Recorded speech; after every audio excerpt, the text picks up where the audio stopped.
First మనం ఇలా Oreo biscuit తీసుకొని దీన్ని ఇలా కట్ చేసుకోవాలి. పైన కట్ చేసుకున్నాక మనం నీట్గా స్మాష్ చేసుకోవాలి. స్మాష్ చేసుకున్న దాన్ని మనం ఒక గ్లాస్ తీసుకొని ఆ గ్లాస్లో ఇందులో ఇలా పెట్టి మన ఐస్ క్రీమ్ స్టిక్స్ ఉంటాయి కదా, ఆ స్టిక్స్ తీసుకొని ఆ స్టిక్స్ని ఇలా పెట్టాలి. ఇలా పెట్టాక మనం వేడి చేసుకున్న పాలు తీసుకొని ఆ పాలని ఇందులో వేసుకొని బాగా మిక్స్ చేసుకోవాలి. బాగా మిక్స్ చేసుకున్నాక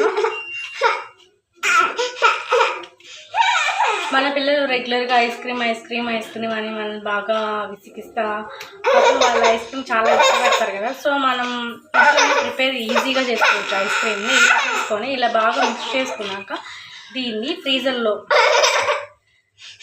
పెట్టుకోండి. నెక్స్ట్ డే, ఈరోజు ఈవినింగ్ పెట్టాం కదా, next day ice cream ready అయిపోతుంది.